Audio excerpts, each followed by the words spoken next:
So when it comes to the corners, you just want to make sure that you sew diagonally, and then you can obviously trim off the excess fabric, which is what I'm just about to do here.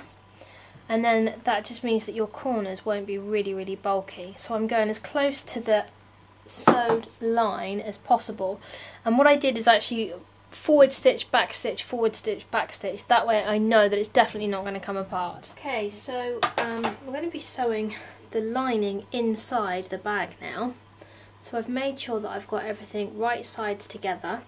The handles in themselves are actually right the way inside the bag, so it's kind of bunched up the lining inside, but that's to make sure then that everything's sewed in together.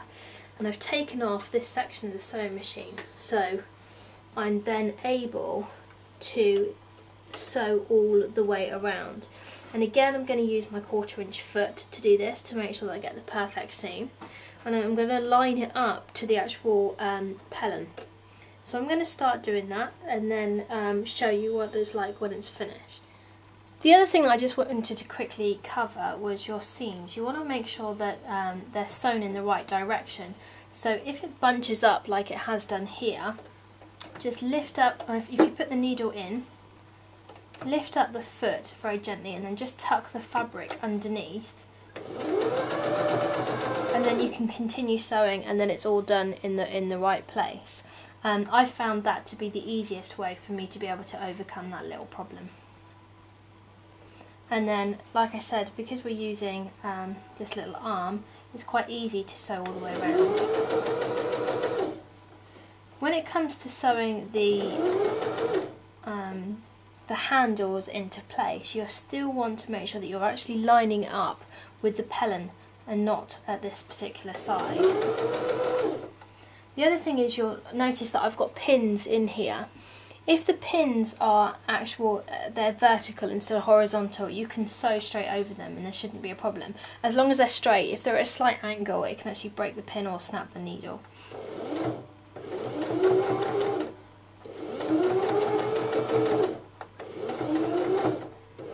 Now, because the handles are going to be used a lot and there's going to be a lot of pressure, I'm just going to make sure that I back stitch over this a couple of times as well, to make sure that it's really securely in place.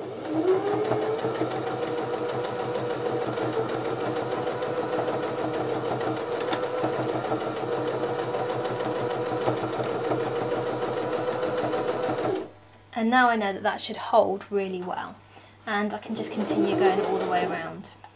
Okay, so now we have the moment of truth. Everything's been sewn, the inside has been sewn, so it's a case now of hopefully being able to put everything the right way round from the little gap that we had. So from this side you can now go in and grab the fabric and pull everything the right way round. Excellent. Okay, so here you can see that we've actually got the bag the right way, which is fantastic. Putting the lining inside the bag properly now as well. Okay, just popping that in. So, handles are the right way round. Excellent. The pocket on the front, brilliant. And we've even got the pocket in the back, yay! So it's all the right way round. That is phenomenal. So what I'm going to do now is I'm just going to go into that hole again and push out the corners before I start to sew up the other section. And now all I need to do is just slip stitch in here, and our bag is complete. I mean, it's fab. I'm really happy with that. But let me just finish it off, and then I'll give you a closer look. Okay, so the bag is finished, and I'm very happy with it. I think it looks extremely cute, and I'm really pleased with it. There were a number of things, again, as with anything, The first was the webbing, the fusible webbing. Obviously, if that had been in the material section, then I would have known. Maybe it's something that everybody knows that that's what you need, and maybe everybody has that in their kit. But like I said, if you're a beginner, or if you're a novice like I am, then you don't always know these things. So that probably would have been helpful. Even though the little alternative thing that I came up with was pretty cool, that seemed to work.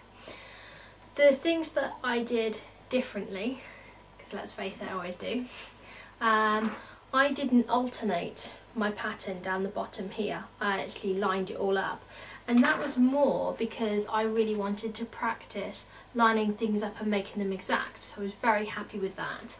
The other thing I did differently was I've looped my handles all the way around as opposed to having them going this way, and the reason that I do that is because when I'm shopping I like to drop things into my bag, so I do it like this. If your handles are this way round, then the bag opens and then you're then trying to get the other handle to pick it up. So that's just my personal preference. I am going to make another bag, so I will do it in the way that they've got it, just so you've got one. But again, I think it's really, really beautiful. I really like the pellet. I like the fact that it's more kind of padded. It feels really sturdy. I think it looks very professional. I mean, I'm amazed really. I mean, this is about the third project I've done on the sewing machine. If you'd have told me this a few months ago, I swear I would not have believed you whatsoever. I think it's phenomenal. Excuse me. I was finishing it off by ironing it upstairs, and I kind of looked and thought, wow, I actually made that. So yeah, I'm really, really, really happy with it. So just to show you again the magazine one, just so you can see what it looks like with different colourways. So this is the design that they have and the particular colour scheme that they chose. As you can see, that because my colour scheme is very kind of pastel orientated, the bag actually looks very, very different. So again, it's definitely another thing that I would make again. I've got a number of different friends that are bag fanatics, and I think that they would really, really like this. So yeah, hopefully it will again encourage you to give something a go. Like I said, it really wasn't very difficult. Sewing around the top around here on the sewing machine, again, that really wasn't very difficult either. The usual kind of things that took the longest were definitely the hand stitching. But I mean, this is the first time I've also backstitched, so that really wasn't very difficult either. I just lightly traced out the wording and then backstitched it. So I'm very pleased with how that looks as well. I quite like that look. That's definitely something that I will be trying again. The other thing I also changed in the instructions, they've done satin stitches for the beaks, whereas I've used felt. And I also made sure that I actually did the blanket stitching all the way round for everything as well. So yeah, so those are the different things that, the parts that I did differently. The thing that I also really like is the little pocket inside.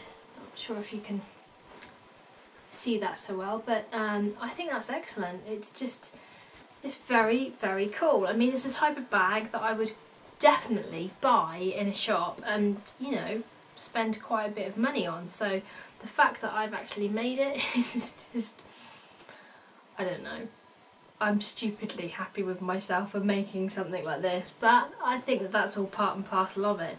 And I'm really looking forward to seeing what else I can kind of create. I'm really looking forward to trying clothes.